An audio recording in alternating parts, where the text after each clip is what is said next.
Yeah, I seen an even funnier one yesterday saying he wants to make me piss me pants. That one made me laugh because he done it into someone in his first ever fight, but that's our job, you know what I mean? We're in here to hurt each other, you know what I mean? We're not having a pillow fight, we're having a fight, and I know I'm gonna hurt him, and I know I am, so if he wants to try and hurt me, he can, that's what we're here for. That's just the name of the game. He won't be physically the same after this fight. I will. I'll be exactly the same. I'm gonna put a beat down on him like he's never received, and I can promise you that. But it was just another fight to me. When a contract with a name on gets sent to me, I sign it. I don't turn down no fight. I step up and I fight the person whose name's on the contract. I thought I was going to fight Justin in October in Abu Dhabi, but I think he turned it down. And then now there's a belt on the line. He's taking the fight. So it's nice to actually fight someone that I thought I was going to fight a while back. And Paddy has said from day one of coming into the UFC, Scousers can't get knocked out. How much are you looking forward to proving that wrong? Yeah, you don't have to be a doctor to know that if you have a brain, you can get shut off if I just shake it. And so I'll show him, if I could shake his head and make his brain touch his skull, he's going to go to sleep. We've known each other for a long time, so on a personal level, Paddy's a great guy, and it's great to see good people doing good stuff. But from a UK MMA point of view, for such a small place, can have 4 champions. It's absolutely unbelievable. Well, it's a dangerous fight for Paddy, but I think it's winnable. It's definitely winnable, and I think Paddy's going.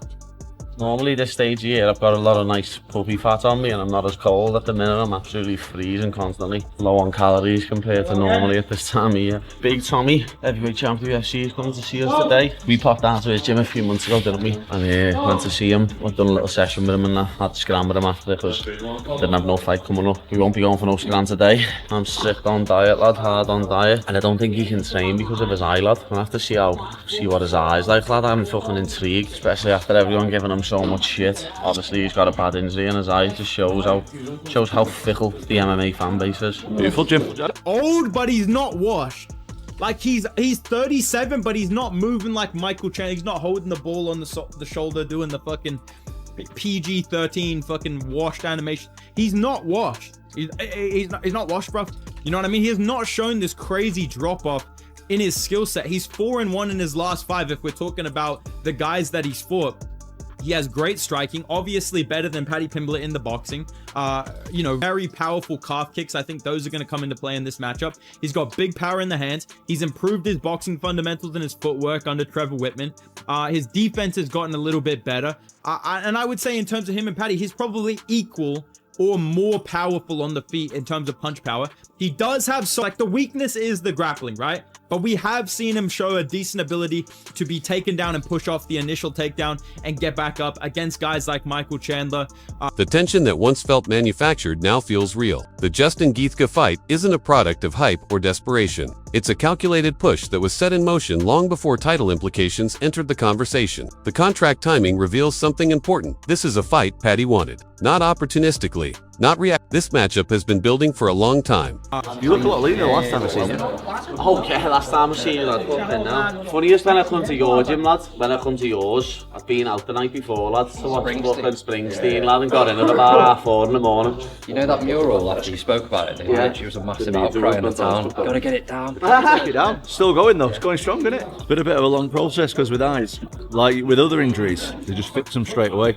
With eyes, they try and let them, because it's obviously risky, try and let them heal naturally. So we're getting surgery on this eye. We're keeping me out for a little bit. Not sure how long just yet though. So got a meeting about it soon. So it's just been a slow process. It's been a nightmare to be honest. Mate, 3 times they did it in 1 round. I know. I think the point of the thing should be sacked off. Just if you do twice in a round, then I get to do 1 back.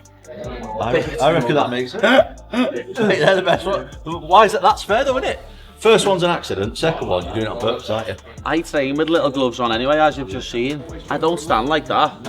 Tom Aspinall visits Paddy Pimblett's gym. It wasn't casual content. It wasn't promotion. It was a signal. When a heavyweight champion shows up during one of the most brutal phases of a weight cut, it reflects something deeper than optics. It reflects focus, discipline, a willingness to sharpen every edge before the biggest test of a career. This was serious intent made visible. We've known each other for a long time, so on a personal level, Paddy's a great guy, and it's great to see like good people doing good stuff. But from like a UK MMA point of view, like for such a small place, can have 4 champions. It's absolutely unbelievable. Well, it's a dangerous fight for Paddy, but I think it's winnable. It's definitely winnable, and I think Paddy's.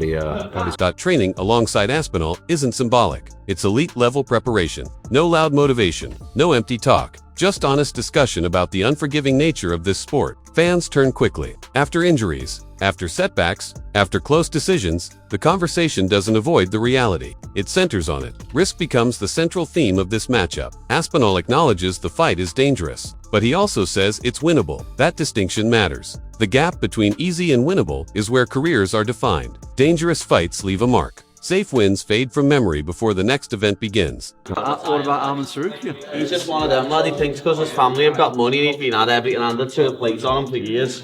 Oh, it'll just happen in the UFC. Lad, you're being told that he fucking pulled out that Islam fight with a bad back, when really he just couldn't make weight. He got offered to fight Gamrot and said no, and then took the most favourable matchup possible, Dan Hooker, who can't grapple, to save his man's life. Bad as shit, and he nearly guillotined him, which just shows how bad Arman's grappling is to me. Oh yeah, he did. I was watching that thinking, wow, if I get you in a guillotine, you are going unconscious. And he headbutted him at the weigh-in. If he would have cut him there on his forehead, lad, he was getting cut there. But why would you headbutt someone at the weigh-in, lad? I do think his grappling's good though, Arman. His grappling is good, he's got good wrestling. But that's his main thing, is wrestling. And he wouldn't be able to hold me down and just lie on top of me. It'd be interesting, wouldn't it, the grappling matchup? It would. This moment is bigger than Pimblett versus Gaethje. Multiple champions emerging from a small region change how the world perceives that region. It represents another chance to prove UK fighters belong at the top. Paddy's mindset reflects an awareness of timing, of opportunity, of what this means beyond himself. He openly discusses pushing for the Gaethje fight. He mentions fights falling through. He highlights the unpredictability of the UFC landscape. Nothing about this opportunity was guaranteed. Nothing about it was handed to him. The way for Justin Gaethje to win is going to be his left hook, his cracking left hook, the way obviously Paddy Pimblett floats his chin a little bit. So let's take a peek here, see if anything sticks out. This is Michael Chandler versus Paddy Pimblett, and this went down April 12th of 2025. And Paddy finally looks like a real lightweight. He looks stacked. He's got big legs, he's got big calves. He's obviously a great grappler. So let's see here. See if he makes some mistakes. Michael Chandler's pretty short. He's not a giant guy. He seems pretty small for 155, but dense and explosive. Okay, here we go. 349 round 1. Michael Chandler starts putting the pressure on him, getting back to the fence. He whiffs on a kick, and gets taken down here. Let's take a peek at that again. He goes low kick, and Michael Chandler goes to catch it, swings through, gets an easy finish behind his back. Big mat return by Michael Chandler, explosive. The conversation shifts toward Arman Sarukian. Paddy expresses frustration, not with the fighter, but with the calculated navigation, the selective choices. He contrasts that with his own willingness to fight anyone. The belief that others make safer decisions lingers in his tone. He argues that wrestling credentials alone don't decide fights. Ground control, scrambles, chaos, these are different skill sets. Discomfort in a fight favors him. That's his belief. He's confident that chaos neutralizes pure wrestling, that when things break him Welch down, he thrives. Fight could look similar to this if it hits the mat. Paddy's going to have a big jiu-jitsu advantage. I know at their gym they do a lot of jiu-jitsu. He's very sharp on the ground. And again, when you're a wrestler and you get put on your back and you're not used to getting put on your back, your only way up is give up the back. Analysts are split on the matchup dynamics. Some see danger for Paddy if the fight stays standing. Others highlight his success in chaos and scrambles. Extended grappling favors Paddy. Gaethje has shown vulnerability in those areas historically. The question isn't whether Paddy can win on the ground. It's whether he can get there. Tim Welch offers a technical breakdown. Gaethje's left hook, his calf kicks, his pressure, these tools align well with Paddy's striking habits. Despite this, Paddy is never fully counted out. The moment the fight hits the mat, the dynamics shift entirely. Oh man, you know the thing, I think Paddy is it's so weird because he's been around for a long time, and he's still slept on for some reason. Like people still kind of doubt. It's weird, you know what I mean? I don't know if it's like, I don't know, the look, whatever, but he's skilled, and every time he comes in and he shows progression. I think with Gaethje, people know that he's a banger, he's got heart. But I think another thing that people kind of sleep on too is how technical Gaethje is, especially you know, working with his coach. Like those guys they're always mathematicians. You know what I mean? So I think in this shout out Trevor Whitman. Yeah, shout out Trevor Whitman. But I think I'm going Gaethje in this one. The central question of the fight becomes clear. Can Paddy consistently force grappling exchanges? Gaethje's discipline and experience make this difficult. But if successful, it dramatically shifts the fight. Prolonged striking exchanges increase the danger for Paddy exponentially. Paddy probably excels more than Justin Gaethje is his dynamic. Like, if you push him against the cage, he's going to do a flying triangle, right? We've seen Justin Gaethje get put to sleep by Habib. With that, I think the biggest thing is that if Justin Gaethje goes out there and pops that jab, like he always says, that pops that jab and throws a leg kick, then Paddy Pimblett is going to have to make a decision. Is he going to go in there and shoot a takedown, or is he going to go in there and try to strike with him? I'm going to go with Paddy on this one. I feel like Paddy's going to get the submission. I think Paddy's going to be able to submit him. But I could see Justin Gaethje, because Paddy Pimblett gets hit a lot. Yeah. Right, like when he fought Gordon, he got hit a lot. So he could take a shot, but can he take a shot from Justin Gaethje? Now Justin Gaethje's been in the game for a long time. Yeah. Been knocked out, been submitted. So we'll have to see, you know, where the fight goes. But if I had to make a pick, I like Pimblett in this one. Paddy Pimblett. There's something I want to add to that. So Analysts highlight Gaethje's evolution under Trevor Whitman. He's more patient now, more calculated, more controlled, no longer just a wild brawler who absorbs damage to deal it. He's become dangerous for anyone who rushes recklessly. That evolution changes the equation. Lightweight title of the world, Ilia Topuria has stepped away. Justin Gaethje is back in his third title fight. It's his second interim title fight, but it's his final fight if he doesn't win. Justin Gaethje said if he loses to Paddy Pimblett, he's going to walk away. One more knockout. I went to sleep. Before that, I'd never been put to sleep. If I would get put to sleep again, I would definitely call it quits. Justin Gaethje has had an incredible career. Of course, he's been the interim champion before, never the undisputed. He lost to Habib. He lost to Charles Oliveira, but he has electrified and thrilled audiences all over the world. 26 wins, 5 losses. 26 wins, 20 by way of knockout. And he's knocked out some legends. People like Dustin Poirier. Fight of the Nights with Dustin Poirier. Fight of the Nights with Michael Chandler.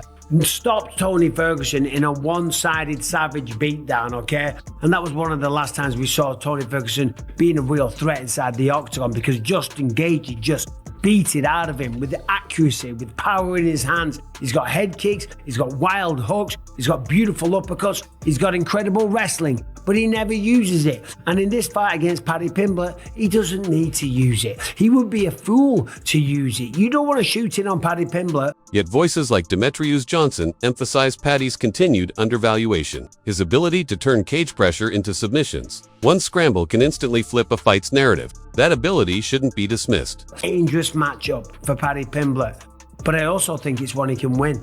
I think over 5 rounds, Justin Gaethje might make a mistake. He does have more experience, but he has maybe slowed down a bit. The fact that he says that this is going to be his last fight if he loses, that's never good to hear. I'm not saying that he's got one foot out the door, and I'm not saying that he's not motivated, because anytime you say, I'm not fighting again after this one if I lose, well, then you make sure that you go the extra mile and leave no stone unturned, and you leave no excuses. You push yourself in training camp. So I think it's going to be the best version of Justin Gaethje, and that makes it even more dangerous for Paddy Pimblett.